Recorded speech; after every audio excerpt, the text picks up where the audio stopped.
the power of resurrection and how we can stay, how we can live in that power. இந்த காலை நேரத்தில் உயிர்த்தெழுதலுடைய வல்லமையை குறித்து நாங்கள் பார்ப்போம். எப்படி உயிர்த்தெழுதலுடைய வல்லமையை நாங்கள் ஜீவிக்க முடியும் என்பதை வேதத்திலிருந்து நாங்கள் தியானிப்போம். It is always easy to reach the heights, but it is always difficult to stay in the same place. எப்பொழுதுமே ஒரு உயர்வுக்கு போறது சுலபம், ஆனால் அதே நிலைகளை நிலைத்திருப்பது சுலபம் அல்ல. Jesus, when he spoke about the fruitfulness, he said, "You will bear much fruit."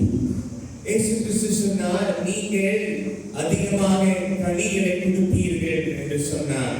But after that he said that if you remain in me and I remain in you, you will bear much fruit. நீங்கள் என்னில் நிலைத்திருந்தால், நான் உங்களில் நிலைத்திருந்தால், நீங்கள் அதிகமாக கனி கொடுப்பீங்க. When he spoke that, what he expects is we are, as believers, we should be able to bear fruit every season, season after season. நாங்கள் தேவனின் பிள்ளைகளாக இருக்கிறனால எல்லா நேரத்திலும் எல்லா நாட்களிலும் கனி கொடுக்க வேண்டும். சில நேரத்தில் மற்றும் அல்ல. But most of the times we see, when we look at our lives, we bear fruit one season and we run out of that 2-3 seasons. சில நாட்களில் நாங்கள் கனி கொடுப்போம், அநேக நாட்கள் கனி கொடுக்காம இருக்கலாம். அந்த மாதிரி ஒருவேளை நாங்கள் ஜீவிக்கலாம். But Bible says the plant which has been planted at the rivers or the waters will bear fruit every season. இதோ நீர் போற இடத்துல விதைத்திருக்கிற மரங்கள் எப்பொழுதுமே கனி கொடுக்கும்.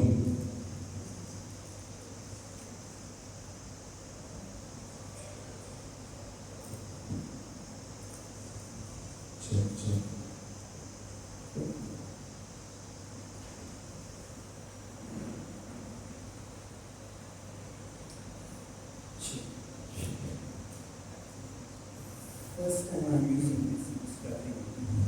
முதல் முறை யூஸ் பண்றதுனால நான் செக் பண்ணிக்கிறேன்.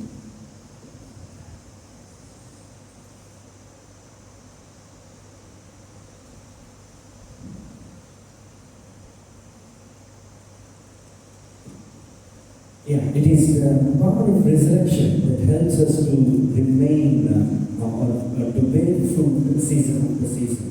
பரிசுத்த ஆவியானவர் உயிர்த்தெழுந்த வல்லமையாலே நாங்கள் எப்பொழுதுமே கனி கொடுக்க நமக்கு உதவி செய்கிறார். The greatest message that world has ever heard is this. உலகத்திலே பிரசங்கித்த எல்லா பிரசங்கத்திலும் மிக மேன்மையான பிரசங்கம் இதுதான். He is risen, he is not here. இதோ அவர் உயிர்த்தெழுந்தார், அவர் இங்கே இல்லை. He is risen, he is not here. இதோ அவர் உயிர்த்தெழுந்தார், அவர் நம் மத்தியிலே, இங்கே மரித்தோர்கள் மத்தியிலே இல்லை. This is what separates Christianity from other religions. இதுதான் கிறிஸ்தவனுக்கு இருக்கிற நம்பிக்கை, மற்றவங்களுக்கும் நமக்கு இருக்கிற வித்தியாசம். நாங்கள் ஆராதிக்கிற தேவன் உயிர்த்தெழுந்த தேவன். It is this very message that separates Christ from all other people. கிறிஸ்து உயிர்த்தெழுந்தனால தான் மற்றவர்களை விட வித்தியாசமாக இருக்கிறாங்க. Because India is known for the land of gods and goddesses. இந்தியால அநேக தேவர்களை ஆராதிக்கிற இடமாக இருக்கிறது. People of India worship like 3 கோடி தேவர்கள், they say. 3 கோடி தேவர்களை ஆராதிக்கிற ஜனங்களா இருக்கிறாங்க. But when we see the life of Christ, when we see the resurrection, ஆனால் கிறிஸ்துவும் அவருடைய உயிர்த்தெழுதலை பார்க்கும்போது, this is what separates Christ from all other gods. நாங்கள் ஆராதிக்கிற தேவன் மற்ற அந்நிய தேவர்களை விட வித்தியாசமானவரான உயிர்த்தெழுந்த ஆண்டவர். Because even today there is only one empty tomb that we can see on this planet. இன்றைக்கு கூட உலகத்துல ஒரே ஒரு கல்லறை தான் வெறுமையாக இருக்கிறது. அது கிறிஸ்துடைய கல்லறை. It's only the tomb of Christ. கிறிஸ்துடைய கல்லறை மட்டும்தான். When we talk about cross, கிறிஸ்துவை குறித்து பேசும்போது, cross offered us 3 things. 3 விஷயங்கள் சிலுவை நமக்கு It washed away all our sins. நம்முடைய பாவங்களிலிருந்து விடுதலை ஆக்குகிறது. It also offered the healing to our physical body and to our mind. நம்முடைய சரீரத்துக்கும் நம்முடைய ஆத்மாக்கும் சுகத்தை கொடுத்திருக்கிறது. Jesus said, by my stripes you are healed. என்னுடைய காயங்களாலே நீங்கள் சுகம் பெற்றிருக்கிறீங்க. And cross also offered us the eternal life. சிலுவை நமக்கு நிரந்தர ஜீவனை கொடுத்திருக்கிறது. There are three things I want to repeat again. The first thing is, it has washed away all our sins. நம்முடைய பாவங்களிலிருந்து நமக்கு விடுதலை ஆக்கியிருக்கிறது. And it has offered us healing.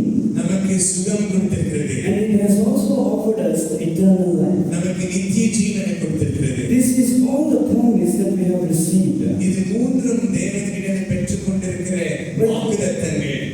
But the fulfillment of that, if we have to experience this, we need the power of resurrection.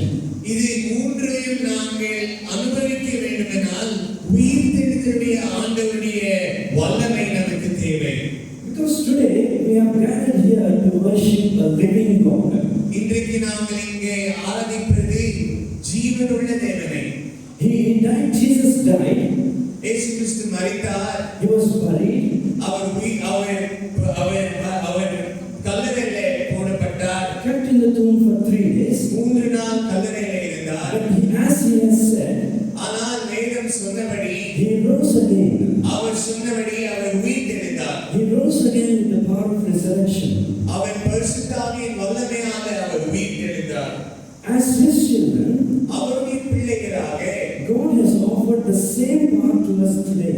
நமக்கு கூட தேவன் अनेक காரியங்களை கொடுத்திருக்கிறார். The day we gave our lives to Christ, நாங்கள் கிறிஸ்துவுக்கு நம்முடைய வாழ்க்கையை கொடுக்கும்போது, the day we got baptized, நாங்கள் ஞானஸ்நானம் பெற்றுக்கொள்ளும்போது, we received the same power. நாங்கள் அதே வல்லமையை பெற்றுக்கொண்டோம். The power that brought Christ out of death. இதோ தேவனை உயிர்த்தெழுதலுக்கான வல்லமை, மரணத்திலிருந்து உயிர்த்தெழுத வைத்த வல்லமை நமக்குள்ளே இருக்கிறது. The power that raised Christ from death. இதோ கிறிஸ்துவை மரணத்திலிருந்து உயிர்த்தெழுதல வைத்த வல்லமை நமக்குள்ளே இருக்கிறது. It's the same power now that resides in us, that dwells in us. அதே வல்லமை எங்களுக்குள்ளே உங்களுக்குள்ளே இருக்கிறது. So with that power, அது அந்த வார்த்தையில if we proclaim ourselves that we are the child of God, நாங்கள் தேவனுடைய பிள்ளைகள் என்று நாம் சொன்னால், as Jesus showed himself as living for 40 days, இதோ அவர் இயேசு கிறிஸ்து 40 நாள் உயிர்த்தெழுதல் பிறகு அவங்க சீஷர்களுக்கு அவங்க காமிச்சது போல the same sign we see in us. நமக்குள்ளே கூட சில சின்னங்கள் இருக்கும். Let the world get to know that we worship a living God. இதோ உலகம் தெரிந்து கொள்ளட்டும் நாங்கள் ஆராதிக்கிற தேவன் உண்மையுள்ள தேவன், உயிரோடு இருக்கிற தேவன். Because we share the same life what Jesus has. தேவனுக்குள்ளே கிறிஸ்துவுக்குள்ளே அதே ஜீவன் நமக்குள்ளே இருக்கிறது. Because we also live like Christ. நாங்கள் கூட கிறிஸ்துவை போலதான் ஜீவிக்கிறோம். The power of resurrection in us, நமக்குள்ளே இருக்கிற உயிர்த்தெழுதலுடைய வல்லமை, it actually helps us to continue the life that Christ has lived on this earth. கிறிஸ்து இந்த உலகத்தில் ஜீவித்தது போல அது தொடர்ந்து அப்படியாக ஜீவிக்க எங்களுக்கு உதவி செய்கிறது. Christ as the head of us, கிறிஸ்து நமக்கு தலைவராய் இருக்கிறார். we as the body, நாங்கள் சரீரமாய் இருக்கிறோம். we don't share different lives. நாங்கள் வேறு வேறு ஜீவன் நமக்குள்ளே இல்லை. We have only one life. நமக்கு இருக்கிறது ஒரே ஒரு வாழ்க்கை. It is the life, it is the power of resurrection. அது பரிசுத்த ஆவியின் வல்லமையிலே அந்த வாழ்க்கை நமக்கு இருக்கிறது. A life that is untouched by death. நம்முடைய வாழ்க்கை மரணத்தினாலே பாதிக்கப்படாத ஒரு வாழ்க்கை. Because it is with this power that Jesus has put death to death. இதோ இந்த சாவுக்கு மரணத்துக்கு ஒரு முற்றுப்புள்ளி வைத்தது இதே வல்லமைதான். It is this power that enables us to do the impossible. இதோ இதே வல்லமையாலே நாங்கள் மரித்து உயிர்த்தெழுதல் போகிறோம். It is this power helps us to reach the world and to witness Christ in our lives. இதே வல்லமையாலே கிறிஸ்து ஒருவர்தான் தேவன் என்று ஜனங்களுக்கு சொல்ல சாட்சியாக இருக்க எங்களுக்கு உதவி It செய்கிறார். is the same power that has given us dominion over sin. இதே வல்லமைதான் பாவத்தின் அடிமைத்தனத்திலிருந்து விடுதலை கொடுக்கிற வல்லமை. Today we don't have to struggle with the sin. நாங்கள் இன்றைக்கு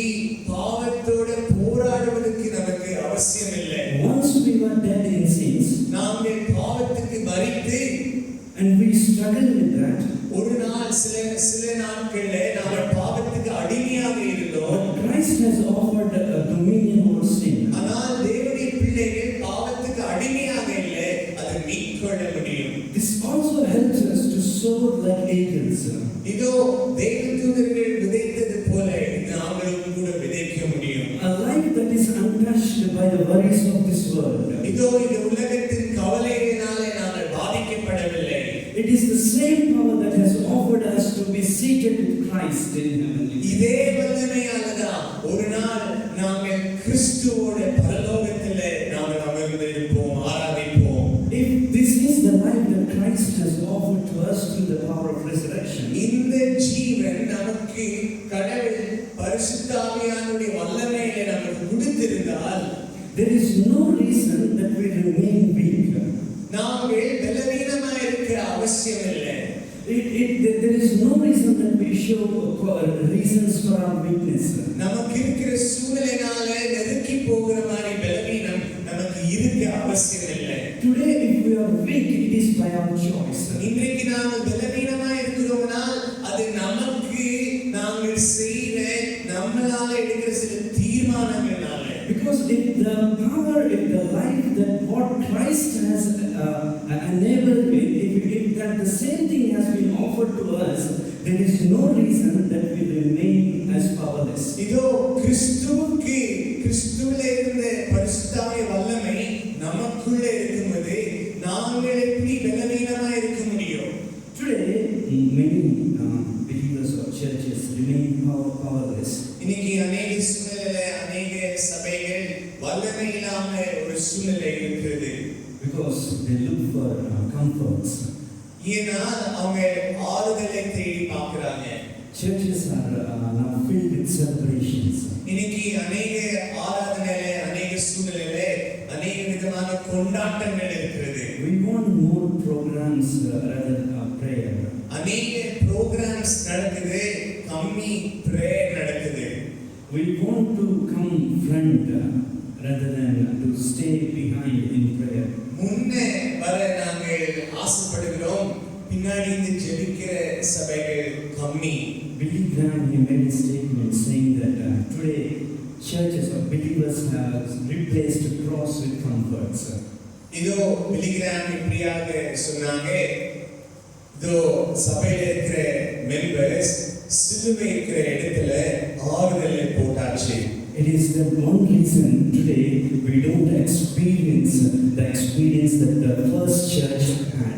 ஆதி திருச்சபையில இருந்த வல்லமையால நடப்பட்ட சில கிரியைகள் இன்றைக்கு ஆலயத்தில் நடக்கிறதுக்கு ஒரு காரணம் நமக்கு இருக்கிற ஒரு சூழ்நிலையில நாங்கள் சந்தோஷமாக இருக்கிறோம். The first church had very different experiences. ஆதி திருச்சபையில வேற வித்தியாசமான ஒரு சூழ்நிலை இருந்தது. They saw God's glory coming down. இதோ தேவனுடைய வல்லமை கீழே இறங்கி வருவதை அவங்க பார்த்தாங்க. Every time they come together to pray, they literally experience the ground below them shaking them. அவங்க ஆராதிக்க கூடும்போது தேவனுடைய வல்லமை இறங்கி வந்து அங்கே அது ஜனங்கள் உணர முடிந்தது. They experienced God's presence in a way that they never experienced before. இதோ அவங்க எப்பொழுதுமே அனுபவிக்காத அனுபவம் கிறிஸ்துவின் வல்லமை பரிசுத்தாவின் வல்லமை வரும்போது அது அவங்க உணர்ந்தாங்க. When they prayed, people, the sick got received their healing. இதோ அவங்க ஜெபிக்கும்போது ஜனங்களுக்கு சுகம் கிடைச்சது. The dead came to life. இதோ மரித்தவங்க உயிர் தெழுந்தாங்க. People just they sold their belongings and they just kept and they shared their belongings. அவங்களுடைய சொத்தையெல்லாம் விற்று ஜனங்களுக்கு கொடுத்து தேவனுடைய சமூகத்தில் அமர்ந்து இருந்தாங்க. They never lived for themselves. They never lived for themselves. அவங்களுக்காக மற்றும் ஜீவிக்கவில்லை, அவங்க தேவனுக்காக மற்றவர்களுக்காக ஜீவித்தாங்க. But they gave their lives to Christ. தேவனுக்கு அவங்க வாழ்க்கையை கொடுக்கும்போது. But today it is going other way. ஆனால் இன்றைக்கு சூழ்நிலை அப்படி இல்லை. We see mostly dry services. நேரத்தை நாம் பார்க்கிறோம், வேற விதமான ஆராதனை. No life inside. அங்கே ஜீவன் இல்ல, பரிசுத்தாவிய வல்லமை இல்ல. We just go with the wavelength sounds. எப்படி ஜனங்கள் ஆராதிக்கிறாங்களோ அப்படியே ஆராதிக்கிறாங்க. தேவனுடைய பிரசன்னம் இல்ல. We just come and go. நாங்கள் வந்து போறோம், அவ்வளவுதான். We don't experience His presence. நாம் தேவனுடைய வல்லமை, தேவனுடைய பரிசுத்தாவிய பிரசன்னத்தை உணர்வதில்லை. But the very sign that we have this power of resurrection in us. ஆனால் நமக்குள்ள பரிசுத்தாவியானுடைய வல்லமை இருக்கும்போது, Wherever we are, எங்கே நாங்கள் இருந்தாலும், we carry God's presence. நாங்கள் தேவனுடைய பிரசன்னத்தை நாங்கள் எடுத்துட்டு போறோம். We never run dry. நாங்கள் தேவனுடைய பிரசன்னம் இல்லாம இருப்பதில்லை. We never experience fruitlessness in our lives. நமக்கு வெறுமை, நமக்கு கனி இல்லாத வாழ்க்கை இருப்பதில்லை. We don't live a life that goes waste. நாங்கள் யாருக்குமே பிரயோஜனம் இல்லாத வாழ்க்கையை நாங்கள் ஜீவிப்பதில்லை. We always experience the power of God. நாங்கள் எப்பொழுதுமே தேவனுடைய வல்லமையை அனுபவிக்கும்போது, So to experience and to remain in this power, அவருடைய வல்லமையை நிலைத்து இருக்க, because let me tell this, the power of resurrection is not just for Sunday. இதோ பரிசுத்தாவிய வல்லமை வெறும் ஞாயிற்றுக்கிழமைக்கு மட்டும் இல்லை. It is not for Easter or Christmas. அது ஈஸ்டர், கிறிஸ்துமஸ் விசேஷ நாளுக்கு மட்டுமல்ல. It is believers everyday experience. ஒவ்வொரு நாளும் ஒரு தேவனுடைய பிள்ளைகளுக்கு இருக்க வேண்டிய ஒரு வல்லமை. We actually live in this power. நாங்கள் அதோ அந்த ஜனங்கள் நாங்கள் இந்த வல்லமையை ஒவ்வொரு நாளும் ஜீவிக்க வேண்டும். So if we have to experience this every day, இது ஒவ்வொரு நாளும் நாங்கள் அனுபவிக்க வேண்டும் என்றால், Jesus spoke these words here. இந்த வார்த்தைகள் கிறிஸ்து சொன்னார். If we can read verse 4, Acts chapter 1 verse 4 and verse அப்போஸ்தலர் 1:4 வசனத்தை யாராவது வாசிங்க.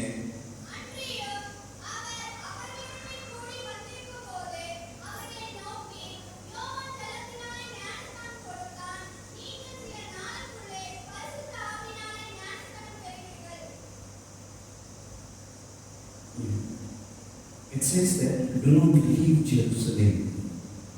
And then ஆகையால் நீங்கள் எருசலேமை விட்டு போகாமல் என்னிடத்தில் கேள்விப்பட்ட பிதாவின் வாக்குத்தத்தம் நிறைவேற காத்திருங்கள் என்று கட்டளையிட்டார்.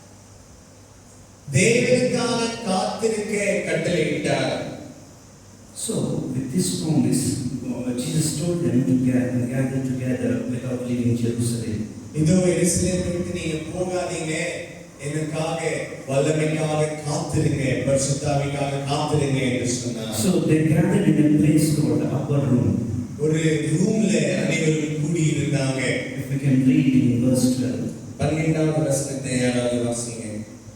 அப்பொழுது அவர்கள் எருசலேமுக்கு சமீபமாய் ஒரு ஓய்வு நாள் பிரயாண தூரத்தில் இருக்கிற ஒலிவ மலை எனப்பட்ட மலையிலிருந்து எருசலேமுக்கு திரும்பி போனார்கள். Here it talks that those people who heard from Jesus have gathered in the upper room. இயேசு கிறிஸ்துவை அறிந்த ஜனங்கள் ஒரு ரூம்ல கூடி இருந்தாங்க. Today I want you to understand how we can keep the fire going. நமக்குள்ள வல்லமை எப்பொழுதுமே இருக்க நாங்கள் என்ன செய்ய வேண்டும்? The first thing that or the first experience that we can learn from upper room, முதலாவது காரியம் இங்கிருந்து நாங்கள் பார்ப்பது, it is a place of expectation. இதோ எதிர்பார்த்தல் இருக்கிற ஒரு இடமாக இருந்தது. Upper room is a place of expectation. எதிர்பார்த்தல், தேவன் மேல் ஒரு எதிர்பார்த்தலோடு ஜனங்கள் அங்கே இருந்தாங்க. Because if we look about upper room, இதோ அந்த சூழ்நிலை நாங்கள் பார்க்கும்போது, it's a very special place for Jews. அது யூதருக்கு ஒரு விசேஷமான ஒரு இடம். Every home in Jewish culture have this upper room. ஒவ்வொரு வீட்டிலும் யூதனுக்கு மேல ஒரு ஃப்ளோர் இருக்கும். So only the closest people will gather there. அங்கதான் ஜனங்கள் கூடுவாங்க. Closest family. சில பேர் முக்கியமானவங்க அங்க கூடுவாங்க. And they share the things that where they don't want to share outside. அது குடும்பத்துக்குரிய காரியங்கள் தான் அங்க பகிர்ந்து கொள்வாங்க. யாரும் சும்மா வேற யாரும் மூன்றாவது ஆள் மேல போக முடியாது. So they have it's a very special place in their hearts. அது ஒரு விசேஷமான ஒரு இடம். But it never remained just as a place after Jesus entered that place. ஆனால் கிறிஸ்துவுக்கு அப்புறமா அது அப்படியே இருக்கிற ஒரு இடமாக இருக்கல. Jesus made the same place as his presence. இதோ அதே இடம் தேவனுடைய பிரசன்னத்துக்குரிய இடமாக தேவன் மாற்றி விட்டார். So we should always remember this. It is not the place that can bring a change or transformation, but it is the presence that can do wonders. இருக்கிற இடம் முக்கியம் இல்ல, தேவனுடைய பிரசன்னம் தான் முக்கியம். Because most of the times we give importance to places. அநேக சூழ்நிலை இடத்துக்கு சூழ்நிலைக்கு நாங்கள் முக்கியத்துவம் கொடுக்கிறோம். எங்கே இருக்கிறோம் என்பது முக்கியம் இல்ல, தேவனுடைய பிரசன்னம் இருக்கிறது தான் முக்கியம். I don't know about in Bangalore here the churches. இங்க இருக்கிற சபை குறித்து எனக்கு தெரியாது. But in Andhra, the thinking of the believers are like this. இது ஆந்திரால ஜனங்கள் இப்படி நினைக்கிறாங்க. If I go there, நான் அங்கே போனா, if I go there, நான் வேற சபைக்கு போனா, see, it is not the place. இது நான் அங்கே போறேன் இங்கே போறேன்றது இல்ல. It is the presence of God தேவனுடைய பிரசன்னம் இருக்கிற இடம். that can do wonders in our lives. தேவனுடைய பிரசன்னம் தான் ஒரு மாற்றத்தை உருவாக்கும். So when we come to His presence, அவருடைய பிரசன்னத்துக்குள்ள நாங்கள் வரும்போது, it can be a church அது சபையாக or இருக்கும், at home when you want to spend time with God. இல்ல தேவனோட ஐக்கியத்துல உங்க வீட்டுல நீங்கள் ஜெபிக்கும் போது. Let me ask you this. ஒரு கேள்வி, How many of you go with expectation? எத்தனை பேர் எதிர்பார்த்தலோட தேவனை தேடி போறோம்? Okay, now just put a question to ourselves. Now we are sitting in the presence of God. How many of us are we expecting something from God? இப்பொழுது கூட நாங்கள் தேவனுடைய பிரசன்னத்துல இருக்கிறோம். எத்தனை பேர் எதிர்பார்த்தலோட இங்கே அமர்ந்திருக்கிறோம்? Is it something just we go and we come and go back? இது சும்மா நம்ம வந்துட்டு ஞாயிற்றுக்கிழமை இருக்கிறதுனால போறோமா, இல்லை எதிர்பார்த்தலோட இருக்கிறோமா? If we don't expect, we don't receive anything. நாங்கள் எதையும் எதிர்பார்த்து வரவில்லை, நாம் ஒன்றும் பெற்றுக்கொள்ள மாட்டோம். Always come to God with an expectation. எப்பொழுதுமே எதிர்பார்த்தலோட தேவனை தேடி வர வேண்டும். I want to tell you this. ஒரு வார்த்தை நாங்கள் பார்க்கிறோம். Jesus will never send you with empty hands. இயேசு கிறிஸ்து எப்பொழுதுமே வெறுமையான கைகளில் தேவனை அனுப்ப மாட்டார். You will never, when you go to His presence, you will never go back to your homes as same how you have come. தேவனுடைய பிரசன்னத்தில் நாங்கள் வரும்போது எதிர்பார்த்தலோட வருவது தேவன் நிச்சயமாக வெறுமையோட அனுப்ப மாட்டார். Because He has promised that I will send you with something what you are expecting. நான் உனக்கு நீ கொடுக்கிற எதிர்பார்க்கிற காரியத்தை நான் கொடுப்பேன் என்று தேவன் சொல்லுகிறார். Most of us we come to church or we come to God without any expectation. அநேக சூழ்நிலையிலே எதிர்பார்த்தல் இல்லாம நாங்கள் வரும்போது, This is one reason nothing changes in our lives. அதனால்தான் அநேக மாற்றங்கள் நடப்பதில்லை. We come with a problem, நமக்கு ஒரு பிரச்சனையில வரோம், but we go with the same problem. அதே பிரச்சனையை நாம திரும்பி போறோம். Year after year, in some believers' lives, this happens year after year. வருஷம் தொடர்ந்து இதேதான் நடக்கிறது. We come with the same thing, ஒரே சூழ்நிலையில வரோம், and we go with the same thing. அப்படியே தான் நாம திரும்பி போறோம். It is because we don't expect anything from God. ஏன்னா நாம தேவனிடத்திலிருந்து எதுவும் எதிர்பார்ப்பதில்லை. Most of the times we become so passive. நாங்கள் அநேக நேரத்திலே நாங்கள் ஏதோ ஒரு சூழ்நிலைக்காக வரோம், எதுவும் எதிர்பார்ப்பதில்லை.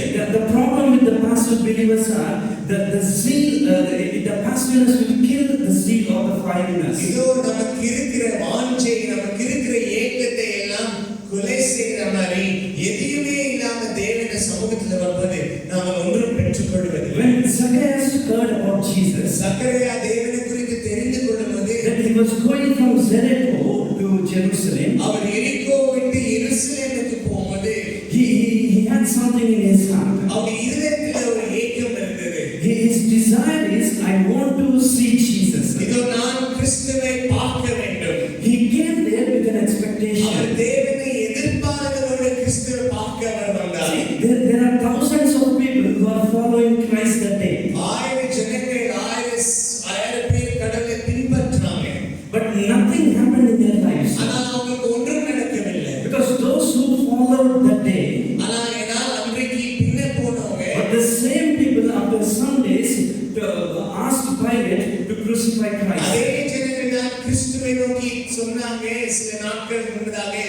இவர்களை கொலை செய்யும் என்று சொன்னாங்க. But here we see, we read about a person called Zacchaeus. சக்கேயஸ் பற்றி நாம் வாசிக்கும்போது He came with an expectation அவர் எதிர்பார்ப்புகளோடு தேவனை தேடி வந்தார். that he wanted to see Jesus. அவர் தேவனை பார்க்க வேண்டும். See, that day Jesus came to him. அன்றைக்கு கிறிஸ்து அவரை பார்க்க வந்தார். Zacchaeus did not go to Christ. சக்கரையா தேவனை தேடி போகவில்லை. அவர் பார்க்கணும் ஏக்கத்தோடு அங்கே இருக்கும்போது But Christ, knowing the heart of Zacchaeus, கிறிஸ்து இயேசு கிறிஸ்து சக்கரை இதயத்தை அறிந்து he went to Zacchaeus அவர் தேடி அந்த மரத்துக்கிட்ட போய் because he came with an expectation. ஏனால் எதிர்பார்ப்புகளோடு வந்ததால கிறிஸ்து சக்கரை இருந்த இடத்துக்கு போய் அவர் சந்தித்தார். He wanted to see Jesus. அவர் கிறிஸ்துவை பார்க்க வேண்டும் என்ற எண்ணத்தோடு இருந்தார். And he received Christ that day. அவர் பெற்றுக்கொண்டார். அன்றைக்கு We read about another woman. இன்னொரு ஸ்திரீ குறித்து நாம் வாசிக்கிறோம். She had an issue with blood for almost 12 years. 12 வருஷமாய் ஒரு வியாதியால இந்த ஸ்திரீ She spent all her possessions and money on her treatment. எல்லா பணத்தையும் அவருடைய செலவுக்கு ஹாஸ்பிடல் செலவுக்கு அவங்க பண்ணியாச்சு. She has gone to all the hospitals. அவர் எல்லா ட்ரீட்மெண்ட்டும் பண்ண அவங்க காசு இருக்கிற பணத்தை எல்லாம் ஸ்பெண்ட் But பண்ணியாச்சு. her condition went worse. ஆனால் அவங்க சுகம் பெற்றுக்கொள்ள இன்னும் மோசமாக அவங்க பலவீனம் இருந்தது. That day she heard about Jesus. ஆனால் நீங்க கிறிஸ்துவை குறித்து கேட்கும்போது And she wanted to touch Jesus. அவர் கிறிஸ்துவை தொட வேண்டும் என்று வந்தார். She came with an expectation. எதிர்பார்ப்புகளோடு வந்தாங்க. If I can touch him, இதோ நான் அவரை தொட்டால் I will receive my healing. எனக்கு சுகம் கிடைக்கும். She expected something from Jesus. எனக்கு இதோ தேவன் எனக்கு ஏதாவது செய்வாங்க என்று எதிர்பார்த்து வந்தார். She was not going like a mob. அவங்க ஜனங்க நடந்து போற மாதிரி ஒரு கும்பல்ல நடந்து போகல. What do we expect? நாங்க தேவனிடமிருந்து என்ன எதிர்பார்க்கிறோம்? What do we expect? நாங்க என்ன எதிர்பார்த்து இருக்கிறோம்? மோசே after spending 40 days on the Mount Sinai, 40 நாள் மவுண்ட் சீனாய் மலையில் இருக்கும்போது he saw God face to face. அவர் தேவனை முகத்துக்கு பார்க்கும்போது He heard God speaking to him. அவர் தேவன் பேசுவதை கேட்டார். Even after coming down, அதற்கு அப்புறமா கீழே வந்த பிறகு he asked the same thing. அதே காரியத்துக்கு தேவனுக்கு கேட்கிறாங்க. Lord, I want to see your glory. ஆண்டவரே உம்முடைய மகிமையை நான் பார்க்க வேண்டும் அப்பா. Lord, I want to see your glory. ஆண்டவரே உம்முடைய மகிமையை நான் காண வேண்டும். Today we don't expect this. இது நாங்கள் எதிர்பார்ப்பதில்லை. Most of us, அநேக பேர் எதிர்பார்ப்பதில்லை. because we have really never tasted how Christ is. நாங்கள் தேவனுடைய வல்லமையை நாங்கள் எக்ஸ்பீரியன்ஸ் பண்ணதில்லை. கிறிஸ்துவை நாங்கள் உணரவில்லை. Bible says, taste and see that the Lord is good. கர்த்தர் நல்லவர் என்பதை ருசித்து பாருங்கள். If we can taste him, அவரை ருசித்து பார்த்தால், if we can taste God's goodness in our lives, அவருடைய நன்மைகளை நாங்கள் ருசித்து பார்த்தால், if we can taste his presence, அவருடைய பிரசன்னத்தை ருசித்து if we பார்த்தால், can experience his power, அவருடைய வல்லமையை நாங்கள் ருசித்து if பார்த்தால், we can experience who God is, அவருடைய வல்லமையை நாங்கள் அனுபவிச்சிருந்தால், we always run into his presence. எப்பொழுதுமே தேவ சமூகத்திலே ஓடி வருவோம். It is not just 40 days. இது ஒரு 40 நாள் It is not just 100 days. 100 மட்டுமல்ல. Till our life exists on this earth. சாகரவரை நாங்கள் Every day, ஒவ்வொரு நாளும் we desire him. நாம் தேவனை ஏங்கி இருப்போம். Nothing tastes better than God. தேவனை விட மேன்மையானது இந்த உலகத்தில் ஒன்றுமில்லை. Nothing is greater than his presence. தேவன் பிரசன்னத்தை விட இன்னும் அதிகமானது இந்த உலகத்தில் ஒன்றுமில்லை. You bring the whole beauty that is there in this universe and keep it one side. இதோ உலகத்தில் இருக்கிற எல்லா அழகான காரியங்கள் ஒரு சைடுல வச்சாலும் Christ is still more beautiful than that. கிறிஸ்து அது எல்லாவற்றிலும் மேன்மையானவர். Christ is still more beautiful than that. கிறிஸ்து எல்லாவற்றிலும் அழகானவர். How many of us have tasted the beauty of Christ? எத்தனை பேர் தேவனை ருசித்து பார்த்திருக்கிறோம் பரிபூர்ணமாக? We always expect his glory. அவருடைய மகிமையை எதிர்பார்க்க வேண்டும். We should always expect his presence. அவருடைய பிரசன்னத்தை எதிர்பார்க்க வேண்டும். And second thing, இரண்டாவது, we we should always expect, we should come with an expectation that what God has promised will surely fulfill it in our lives. தேவன் சொன்னதை நிறைவேற்றுவார் என்ற நம்பிக்கையோடு வர வேண்டும். The one who has promised, தேவன் வாக்குத்தத்தம் கொடுத்த ஆண்டவர் he will never lie. நிச்சயமாக அவர் பொய் சொல்ல மாட்டார். He will never leave us. அவர் நம்மை விட மாட்டார். He will never forsake us. அவர் நம்மை கைவிட மாட்டார். Year after year, ஒவ்வொரு வருஷமும் we only receive promises, நாங்கள் வாக்குத்தத்தங்களை பெற்றுக்கொள்கிறோம், அவ்வளவுதான். but we don't live promises. அதை நாங்கள் ஜீவிப்பதில்லை, அதை நாங்கள் விசுவாசிப்பதில்லை. We have the promise, நமக்கு வாக்குத்தத்தம் இருக்கிறது, but we don't live the promise. ஆனால் அதை நாங்கள் ஒவ்வொரு நாளும் அதை நாங்கள் விசுவாசித்து அதை கேட்பதில்லை. The promise is not to keep in the status.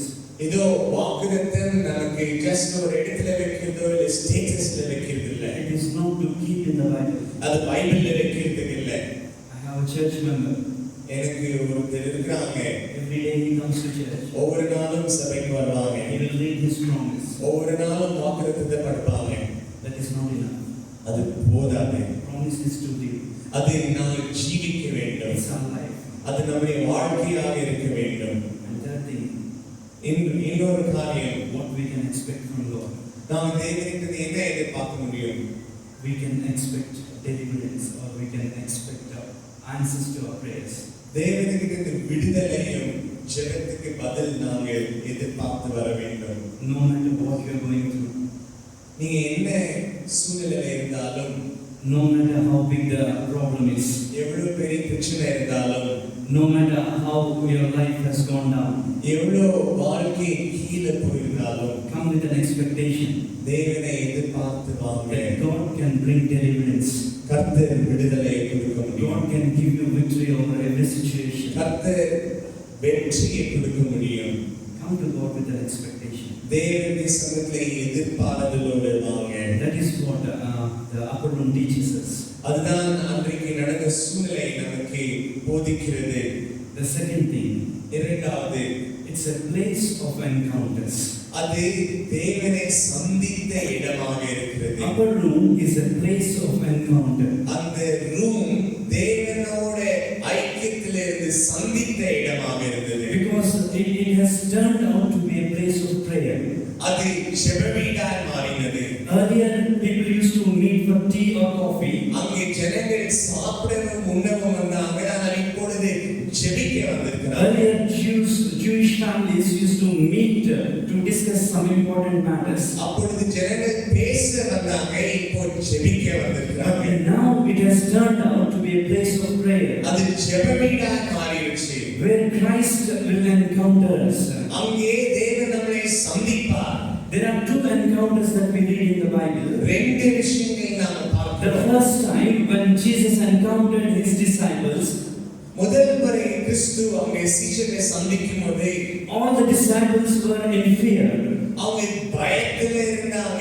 They feared the government. அவங்க ரோம அரசாங்கத்துக்கு பயத்துல So இருந்தாங்க. they locked themselves inside. அவங்க ரூம் எல்லாம் லாக் பண்ணி உள்ளவே பயந்து இருந்தாங்க. So Jesus entered that room. ஆனால் தேவன் அந்த ரூமுக்குள்ள வந்தாங்க. In their fear, Jesus has encountered them. அவங்களுடைய பயத்துல தேவன் அவங்களை சந்தித்தார். And he told them, அங்கே my peace be unto you. அவர் சொன்னார், என்னுடைய சமாதானம் உங்களோடு இருப்பதாக. He offered peace to them. அவருக்கு தேவன் சமாதானத்தை கொடுத்தார். But the second encounter was totally different. ஆனால் இரண்டாவது வேறு விதமான ஒரு சந்திப்பு. It was a promise from God. அது தேவன் கொடுத்த வாக்குத்தத்தம். It says that you will receive, when you receive Holy Spirit, நீங்கள் பரிசுத்தாவின் வல்லமையை பெற்றுக்கொள்வீங்க. when Holy Spirit comes upon you, பரிசுத்தாவி உங்கள் மேலே வரும்போது you will receive power.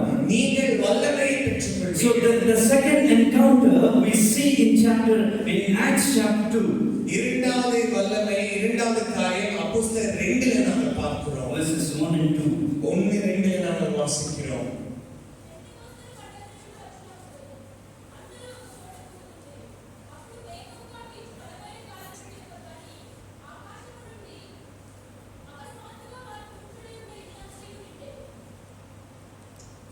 Yeah, the second encounter as empowerment of the Holy Spirit. இரண்டாவது பரிசுத்த ஆவியுடைய வல்லமை.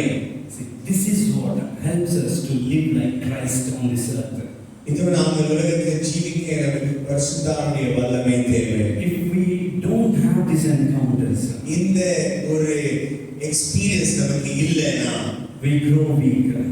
நாங்கள் பலவீனமாக இருப்போம். So prayer in our lives ஜெபம் நம்முடைய வாழ்க்கையில is not an obligation. அது நமக்கு ஒரு ஆப்ஷன் இல்லை. It's not when we go through fear. இதோ நம்ம பயத்தில் இருக்கும்போது ஜெபிப்போம், அப்படி இல்லை. Most of us we pray அநேக நேரத்தில் நாங்கள் ஜெபிக்கும் போது when we need something. நமக்கு ஏதாவது தேவைன்னா நாங்கள் We ஜெபிக்கிறோம். pray during our birthdays. நமக்கு பர்த்டேனா நாங்கள் ஜெபிக்கிறோம். We pray during our marriage days. நமக்கு வெட்டிங் டேனா நாங்கள் ஜெபிக்கிறோம். If we are looking for a job, we pray. நமக்கு வேலை வேணும்னா If ஜெபிக்கிறோம். we are looking for an admission, we pray. நமக்கு ஒரு ஏதாவது ஒரு உதவி தேவைன்னா ஜெபிக்கிறோம். But remember, ஆனால் ஒன்று நாங்கள் நினைத்து prayer is not just for these things. ஜெபம் நமக்கு தேவையை சந்திப்பதற்கு It மாற்றமல்ல. is good to pray over these things, நம்முடைய தேவையை சந்திப்பது நல்லது. but every time we enter the presence of God, ஆனால் ஒவ்வொரு நாளும் தேவனுடைய பிரசன்னத்துக்குள்ள நாங்கள் போகும்போது, every time we kneel down for prayer, ஒவ்வொரு நாளும் நாங்கள் தேவனுடைய சமூகத்தில் முழங்கால் போடும்போது, remember it is an encounter from God. அது தேவனை சந்திக்கிற Every இடம். time we meet Him, ஒவ்வொரு நாளும் ஜெபிக்கும் போது He will have an encounter with us. தேவன் நம்மை சந்திப்பார். He will never just leave us alone like நம்ம that. அப்படியே தேவனை விட்டுட மாட்டார். So prayer ஜெபிக்கும் போது is an everyday thing, even in our lives. ஒவ்வொரு நாளும் தேவனை சந்திக்கிற ஒரு நேரமாக இருக்கிறது. Because this is where we meet God. அங்கே நாங்கள் தேவனை சந்திக்கிறோம். The day we don't pray, எப்பொழுது நாங்கள் ஜெபிப்பதில்லை, the day we start our decline. எப்பொழுது நாங்கள் ஜெபிப்பதில்லை, அப்போ நம்முடைய பலவீனம் ஆரம்பிக்கிறது. One day Elijah thought, ஒரு நாள் எலியா நினைச்சு பார்த்தாரு, let me die. நான் செத்து போனா நல்லா இருக்குமே. He asked God, ஆண்டவரை நோக்கி கேட்டார், ஆண்டவரே, Lord, it is enough. ஆண்டவரே போதும் ஆண்டவரே, I can't face anymore. இனிமேல என்னால எதுவும் சந்திக்க முடியாது, I want to die. நான் சாகணும் அப்பா. But God did not leave ஆனால் Elijah. கடவுள் அப்படியே விடவில்லை. God encountered him there. தேவன் அவரை சந்தித்தார்.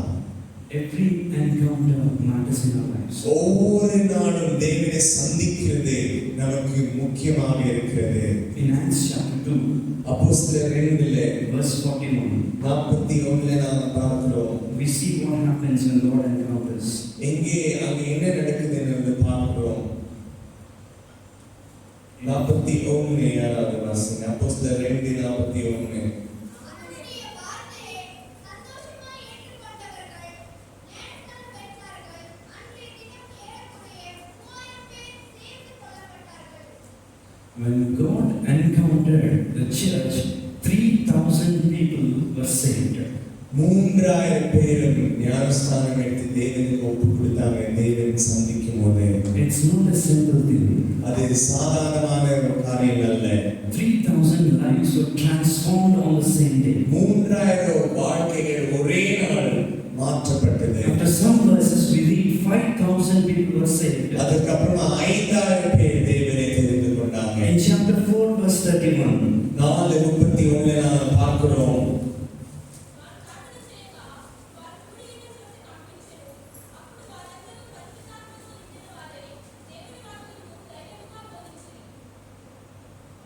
verse 41, yes, 31. And when they had prayed, the place where they were assembled together was shaken. அவர்கள் ஜெபிக்கும் போதே அவர்கள் கூடின இடம் அசைக்கப்பட்டது. பரிசுத்த ஆவியின் வல்லமையால் நிரப்பப்பட்டாங்க. தேவனுடைய வார்த்தையை பேசினாங்க. Every encounter can restore us. ஒவ்வொரு சூழ்நிலை தேவனை சந்திக்கும் போது அவர் மீட்கொள்கிறார். What has been lost, God can restore us. இதோ தேவன் நம்மை தொட்டு நம்மை சந்திக்கிறார். If you have lost peace, God can restore us. நமக்கு கவலைகளால பிரச்சனைகளால சமாதானம் இழந்து போயிட்டாலும் தேவன் மறுபடியும் அதை கொடுப்பார். If you have lost the vision, God can restore us. தரிசனங்கள் செத்து போயிருந்தால் தேவன் மறுபடியும் கொடுப்பார். God can bring every dead situation to life. தேவன் எல்லா செத்து போன சூழ்நிலையும் மறுபடியும் ஜீவனுக்கு கொண்டு வரணும். But you need an encounter. ஆனால் தேவனோட நமக்கு ஒரு ஐக்கியமும் ஒரு தேவனை சந்திக்கிற ஒரு சூழ்நிலை நமக்கு இருக்க வேண்டும். It's a place of prayer. அது ஜெபிக்கிற இடமாக இருந்தது. How many of us really spend time with God? எத்தனை பேர் உண்மையாக தேவனோட நேரத்தை செலவிடுறோம் ஜெபத்துல? We live in a very busy world. நாங்கள் இருக்கிற உலகம் ரொம்ப பிஸியான உலகம். We have time for everything. எல்லாத்துக்குமே நமக்கு டைம் இருக்குது. We have no time for God. ஆனால் தேவனுக்கு நேரம் இல்லை. If we have to skip anything in our daily routine, நம்ம ஏதாவது ஒன்றை விட்டுணும் நினைச்சா டெய்லி it is prayer. ஜெபத்தை தான் நம்ம சைடுல தள்ளி We don't skip our meal. நம்ம சாப்பிடுறது விடுறதில்ல. We don't skip our sleep. நம்ம தூங்குறது விடுறதில்ல. We don't skip our phone. நம்ம போனை விடுறதில்ல. We don't skip our jobs, duties and education. நம்ம வேலை பொறுப்புகள் குடும்பத்தில் இருக்கிற பொறுப்புகள் விடுறதில்ல. We don't skip meeting people. நம்ம டிவி பார்க்கறது மொபைல் பார்க்கறது விடுறதில்ல. But only thing we can skip. ஆனால் ஜெபத்தை மாத்திரம் சைடுல தள்ளி விடுறோம். Prayer and word. ஜெபம் செய்வதும் பைபிள் வாசிக்கிறது விட்டுறோம். That's why we hardly have this encounters with God. அதனாலதான் தேவனை சந்திக்கிற அனுபவம் இல்லாம இருக்கிறோம். That's why we feel this dryness. அதனாலதான் நமக்குள்ள ஒரு வெறுமையை நாங்கள் பார்க்கிறோம். That's why the fire is gone inside of us. அதனாலதான் நமக்குள்ள இருக்கிற தேவனுடைய வல்லமை நம்மளை எக்ஸ்பீரியன்ஸ் பண்ணாம குறைந்து போற மாதிரி ஒரு சூழ்நிலை. That's why sometimes we don't feel even if God speaks to us. இது தேவனை கூட பேசுறாங்க என்பதை கூட சில நேரத்துல உணராம இருக்கலாம். If we are going through this, இந்த சூழ்நிலை நமக்கு இருந்தால் please don't neglect prayer. ஜெபத்தை நாங்கள் விடக்கூடாது. It's a place of encounter. அது தேவனை சந்திக்கிற இடமாக இருக்கிறது. Final thing I will tell this and I close. கடைசியாக நாங்கள் பார்க்கிறோம். It's a place of purification. அது சுத்திகரிக்கிற ஒரு இடமாக இருக்கிறது. Upper room is a place of purification. அந்த ரூம்ல தேவன் ஜனங்களை அது சுத்திகரிக்கிற இடமாக இருக்கிறது. If we can turn our Bibles to Gospel according to John chapter 13 verse 8. யோவான் 13:8 நாங்கள் வாசிக்கிறோம். John chapter 13 verse 8. 13:8 நாங்கள் வாசிக்கிறோம். பேதுருவை நோக்கி ஆண்டவரே நீ என் காலை கழுவாதீங்க என்று சொன்னார்.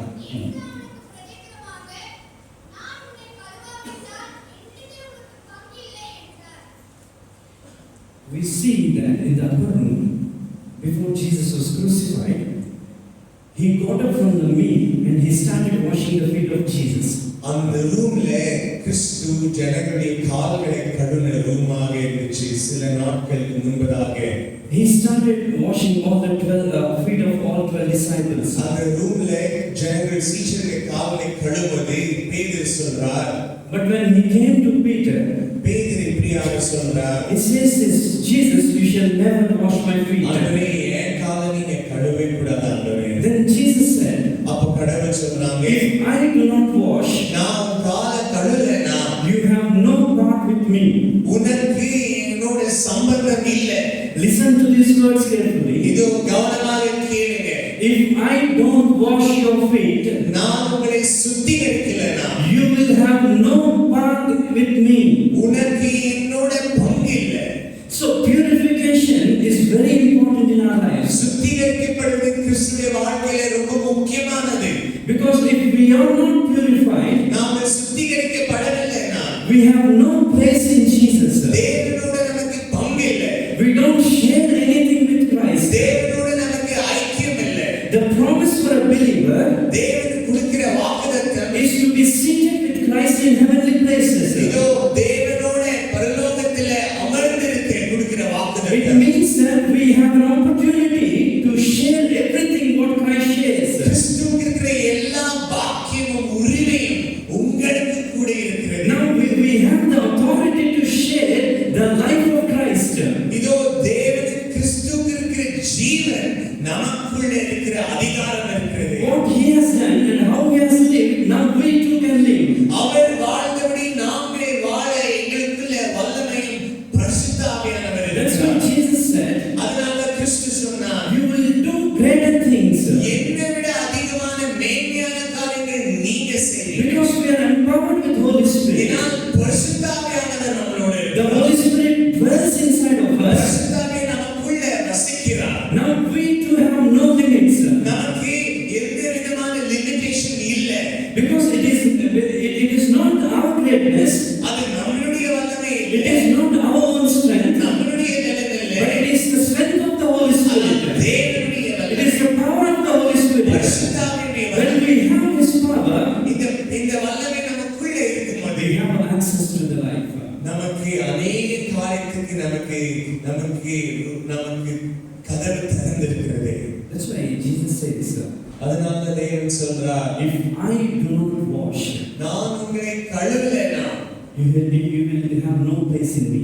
உங்களுக்கு என்னோட பங்கு இல்லை. So purification for a believer சுத்திகரிக்கப்படுவது ரொம்ப முக்கியம். every day. ஒவ்வொரு நாளும் His word purifies us. அவருடைய வார்த்தை எங்களை சுத்திகரிக்க வேண்டும். His blood washed all our sins. அவருடைய ரத்தம் எங்கள் பாவங்களிலிருந்து கழுவ வேண்டும். Today His word purifies us. அவருடைய ரத்தம் எங்களை சுத்திகரிக்கிறது. His word purifies us. அவருடைய வார்த்தை நம்மை சுத்திகரிக்கிறது. Read His word. இந்த வார்த்தையை நாங்கள் வாசிக்க வேண்டும். Not just for the sake of reading. சும்மா வாசிக்கணுன்றதுக்காக வாசிக்க கூடாது. The word that which we read, நாங்கள் வாசிக்கிற வார்த்தை never goes waste. அது வீணா போகாது. It has power. அது வல்லமை இருக்கிறது. It has power to purify us. நம்மை சுத்திகரிக்க வல்லமை இருக்கிறது. As Jesus was ascending, we read this verse in Acts chapter 1, verse 10 and 12. Verse 10 and 11. உலகத்தை விட்டு பரலோகத்துக்கு போகும்போது நாங்கள் என்ன பார்க்கிறோம்? அப்போஸ்தலர் 1:10 நாங்கள் பார்க்கிறோம். Can we read this verse once? அவர் போகிற போதே அவர்கள் வானத்தை அண்ணாந்து பார்த்துக் கொண்டிருக்கையில் இதோ மென்மையான வஸ்திரம் தரித்தவர்கள் 2 பேர் அவர்கள் அருகில் நின்று In this verse 10 it says, and while they looked steadfastly toward heaven as he went up, behold, 2 men stood by them in white apparel, who also said, Men of Galilee, why do you stand gazing up into heaven? This same Jesus who was taken up from you into heaven will so come in like manner as you saw him go into heaven. இதோ கிறிஸ்து உலகத்தை விட்டு போகும்போது சீஷர்கள் தேவனை பார்க்கும்போது தேவதூதர்கள் வந்து சொல்றாங்க, எதற்காக கிறிஸ்துவை பார்த்துட்டு இருக்கீங்க? இவர் எப்படியாக போறார், அப்படியே மறுபடியும் திரும்பி வருவார் என்று சொன்னார்கள். తెలుగులో కూడా నేను చెప్తాను, ఎందుకు మన జీవితాలు పవిత్రపరచబడాలి, ఎందుకు మన జీవితాలు పరిశుద్ధంగా కాపాడుకోవాలి అంటే ఇక్కడ రాయబడినటువంటి మాట ఏంటంటే, అక్కడ దూతలు చెప్తా ఉన్నారు, యేసుక్రీస్తు ప్రభువారు ఎలాగున పరమునకు ఆరోహణమైపోతున్నారు, అదే రీతిగా అదే యేసయ్య మరలా తిరిగి ఈ లోకానికి రాబోతూ ఉన్నారు. அவர் எப்படியாக போனார், அப்படியே திரும்பி வருவார். கிறிஸ்து நாங்கள் பரிசுத்தமாக்கப்பட வேண்டும். It is this power of resurrection இந்த வல்லமை will prepare us to meet him. நம்மை தேவனை சந்திக்க ஆயத்தப்படுத்தும். If we are not prepared for that day, நாங்கள் மரணத்துக்கு ஆயத்தமாய் இல்லைனா all that we have done is waste. நாங்கள் செய்த எல்லாம் வெறுமைக்கே. As Jesus has ascended to heaven, our போனபடி he is going to come back திரும்பி soon. வரப்போகிறார். Before he ascended, அவர் திரும்பி வரதுக்கு முன்னே he told his disciples, அவர் சீஷர்களை பார்த்து சொன்னார், I go to prepare place for you. உங்களுக்காக ஒரு இடத்தை ஆயத்தம் செய்ய நான் போறேன். I go to prepare place for all of us. உங்களுக்கு எல்லாம் நான் இடத்தை ஆயத்தம் செய்ய நான் போறேன். So we have a place in heaven. நமக்கு ஒரு இடம் இருக்கிறது பரலோகத்திலே. We may not have a place on this earth. இந்த உலகத்திலே நமக்கு நிரந்தரமான இடம் We இல்லை. may not have our own houses. இங்கே நமக்கு ஒருவேளை சொந்த வீடு இல்லைனாலும் பரவாயில்லை. But we have a place in heaven. நமக்கு பரலோகத்திலே ஒரு இடம் So இருக்கிறது. to take all of us to that place, அந்த இடத்துக்கு நம்மளை கூட்டிட்டு போக Jesus is coming soon. கிறிஸ்து வரப்போகிறார். Jesus is coming soon. அவர் சீக்கிரமாக வரப்போகிறார். My mom's student, என்னுடைய தாயாருடைய student, my mother always shares gospel. அவங்க எப்பொழுதுமே அநேக பேருக்கு சுவிசேஷத்தை சொல்லுவாங்க. He comes from a very rich family. பெரிய பணக்கார குடும்பத்திலிருந்து வர அவர்கள் Every time my mother speaks to him about heaven, ஒவ்வொரு நாளும் பரலோகத்தை குறித்து என்னோட அம்மா பேசும்போது he tells this madam girl, ஏதோ இப்படி சொல்றாங்க, தாயாரே don't worry, நீங்க கவலைப்படாதீங்க, you will surely go to heaven. நீங்க நிச்சயமாக பரலோகத்துக்கு போவீங்க. When you are going to heaven, நீங்க அங்க போகும்போது I will catch your hand நான் உங்க கையை பிடிச்சிட்டு and I will also come with you. நான் உங்களோட வந்துடுறேன்னு சொல்லுவாங்க. It is not that way. ஆனா அப்படி நடக்கிறது இல்லை. That day, if we don't have that strength, அந்த நாள்ல தேவனை நாங்கள் அறியாமல் இருந்தால் బైబిల్లో చదువుతాము ఆ దినమున మనందరము కూడా ఆయన వలె మారిపోతాం. We all will be transformed into his likeness. நாங்கள் அவரை போல நாங்கள் மாறிவிடுவோம். ఈ మృతతుల్యమైన శరీరాలు ఆయన జీవము కలిగిన శరీరాలుగా పూర్తిగా మారిపోతాయి. இந்த பாவத்தில் இருக்கிற சரீரம் தேவனுடைய சரீரம், ஜீவனுக்குள்ள சரீரமாக மாறும். It is possible only through the power of resurrection. உயிர்த்தெழுதலை ஆண்டவருடைய வல்லமையினால தான் இது நடக்கும். If we neglect that, இது நாங்கள் நினைக்கும் போது, if we don't experience that every day, ஒவ்வொரு நாளும் இதை நான் அனுபவிக்காமல் இருந்தால், we do not know when Jesus will return. எப்போ கடவுள் திரும்ப வரப்போறாங்க எனக்கு தெரியாது. He did not tell that in the Bible. அது வேதத்துல சொல்லப்படலை. It just happens like that. அது எப்போ நடக்கும்னு தெரியாது. It's just like a blink it. அது ஒரு க்ஷணத்துல நடக்கலாம். பிளிங்கிட் மாதிரி ஒரு க்ஷணத்துல நடக்கலாம். How many of us are prepared to meet our King? எத்தனை பேர் நாங்கள் தேவனை சந்திக்க ஆயத்தமாக இருக்கிறோம்? We may get everything that we need on this earth. நம்ம உலகத்தில் இருக்கிற எல்லாவற்றையும் நமக்கு இருந்தாலும், but on that day, if we are not prepared to meet our King, அவரை சந்திக்க நாங்கள் ஆயத்தமாக இல்லைன்னா, there is no second chance. இன்னொரு வாய்ப்பு நமக்கு கிடைக்காது. There is no second chance. இன்னொரு வாய்ப்பு இல்லை. Today Christ is preparing his church. கிறிஸ்து இந்த சபையை ஆயத்தப்படுத்துகிறார். We are his bride. நாங்கள் அவருடைய மணவாளனாக இருக்கிறோம். We are his bride. நாங்கள் தேவனுக்கு மணவாளனாய் ஒப்பு கொடுக்க வேண்டும். ఎఫ్ఎస్సి గ్రంథ పత్రికలో ఉన్నది మచ్చైనను మరకైనను డాగైనను కలంకమైనను అట్టిది ఏదైనా కూడా లేకుండా దేవుడు మనల్ని ఆయన కొరకు సిద్ధపరచుకుంటున్నారు. In book of Ephesians chapter 5, book of Ephesians chapter 5, we read this in verse 25. 25 நாங்கள் வாசிக்கிறோம். If we can read these verses 25 and 26.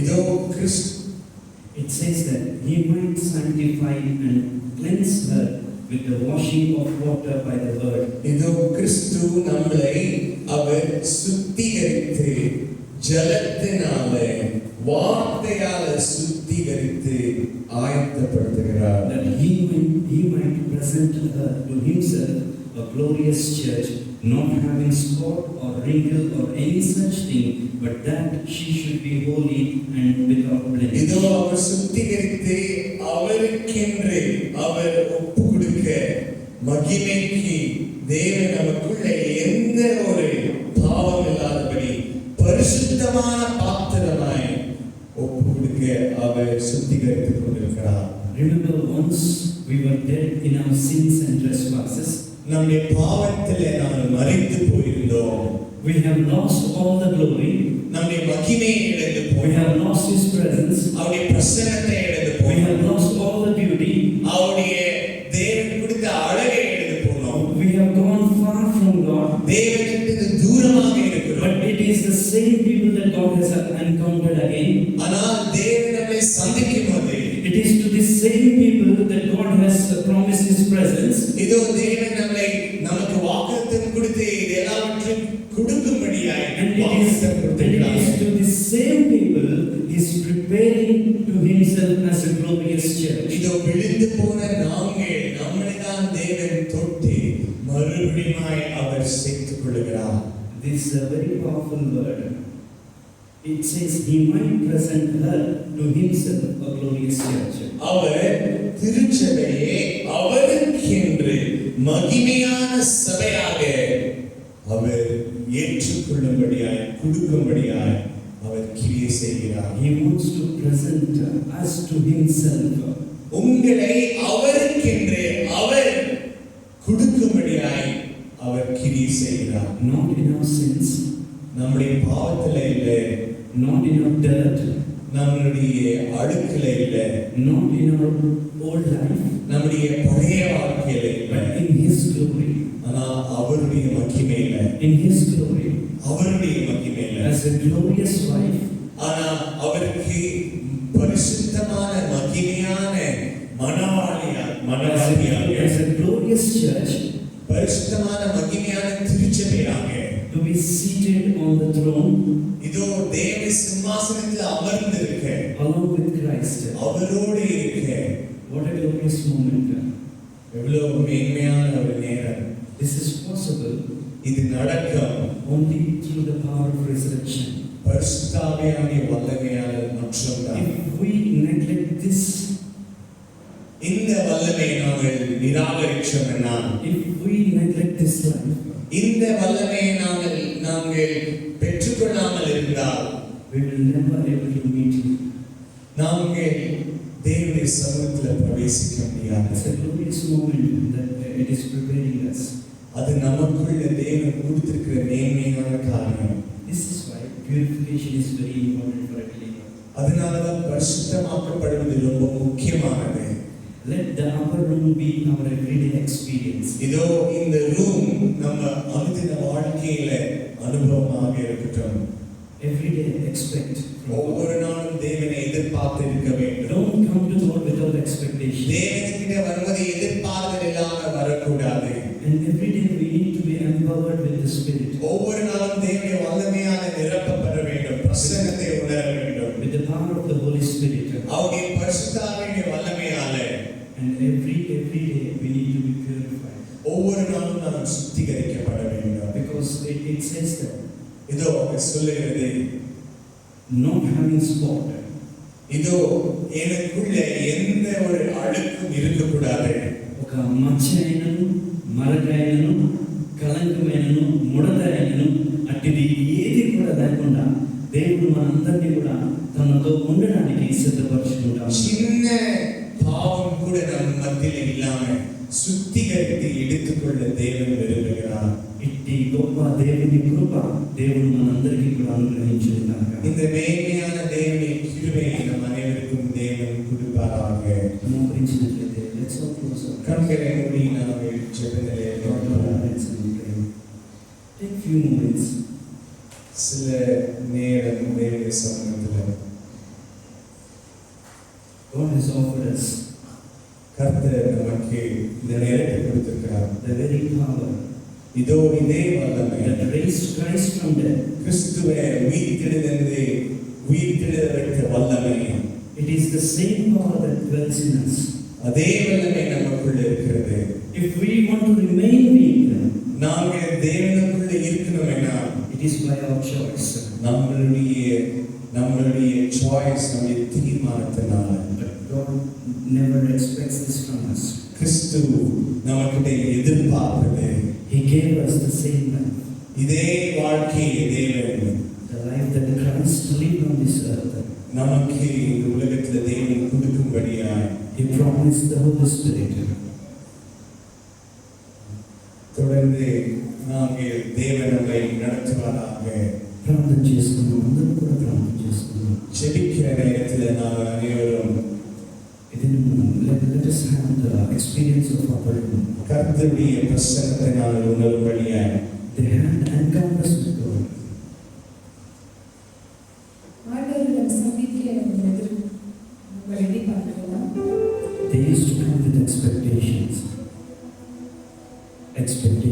దేవుని దగ్గర వారు ఆశించి ఎదురు చూస్తూ దేవుని కొరకు ఎదురు చూస్తూ వచ్చేవారు.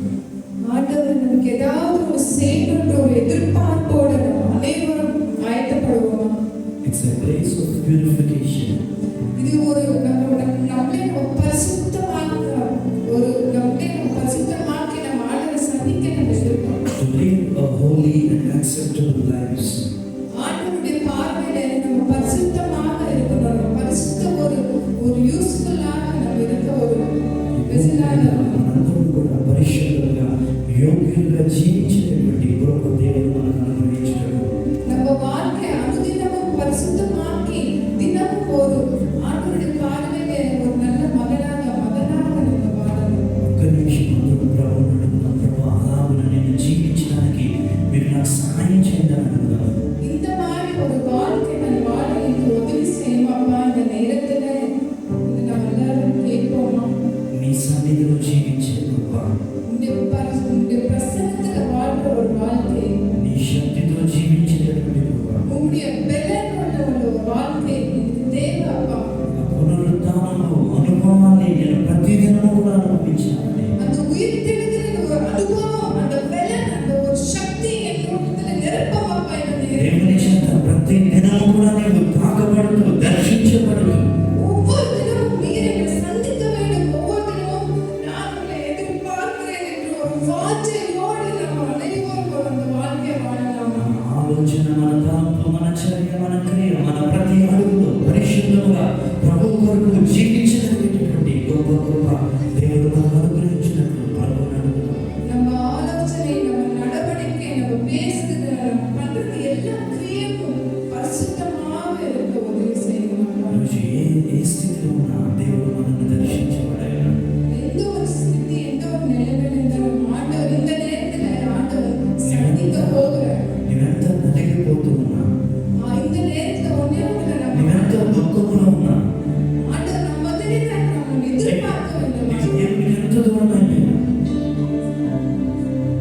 ஆண்டவர் நம்மளிடம் அந்த எதிர்பார்க்க அந்த வாஞ்சை ஒன்று மட்டுமே ஆண்டவர் நம்மளிடம் எதிர்பார்க்கிறார். నీవెంత బలహీనంగా ఉన్నా, என்ன இந்த நேரத்துல ஒவ்வொருத்தருக்கும் என்ன கஷ்டமோ என்ன சூழ்நிலை என்றாலும் பரவாயில்ல. నీవెలాంటి బంధకాల్లో ఉన్నా, எந்த ஒரு வாரத்தோடு நம்ம இங்க உட்கார்ந்துட்டு இருந்தாலும் దేవుని స్తుతించడం మర్చిపోవద్దు, ஆண்டவரை ஸ்துதிப்பதை நம்ம ప్రార్థన மறக்கக்கூடாது. చేయడం మర్చిపోవద్దు. ஜெபிக்கிறதை மறக்கக்கூடாது. చిరస్థానంలో పౌలు సేవలు பவுலும் அதே மாதிரிதான் செய்வார். వారు స్తుతించి ప్రార్థించినప్పుడు அவங்களும் அதே மாதிரிதான் ప్రతి ஜெபிக்கிறார். బంధకాల నుండి దేవుడు విడిపించాడు. எல்லா இருளால எல்லாமே ஆண்டவருடைய பலனால சக்தியால நீக்கப்படுவதாக. ఇదే ప్రతి బంధకాల నుండి, எல்லா விதமான அடிமைத்தனங்கள், எல்லா விதமான இருள்கள் నీ நீக்கப்படுவதாக. ప్రతి బాధ నుండి, எல்லா கஷ்டங்கள் నీ நீக்கப்படுவதாக. ప్రతి దుఃఖము నుండి, எல்லா பாரங்கள் நீக்கப்படுவதாக. నీ ప్రతి నిస్సహాయత స్థితి నుండి,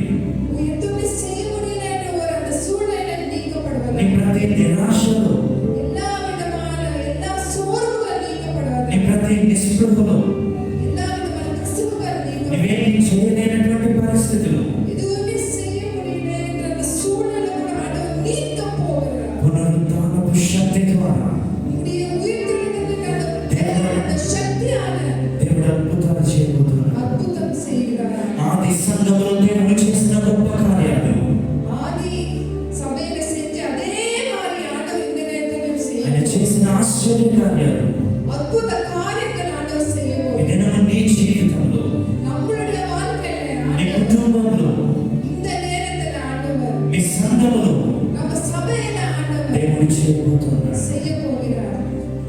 దేవుని కొరకు ఆశిద్దామా, ఎదురు చూద్దామా. நம்ம வாஞ்சையோட ஆண்டவர் முன்னாடி போவோம். உம்மைதான் நம்பியிருக்கிறோம். உம்மையன்றி யாரும் இல்லையப்பா. உம்மைதான்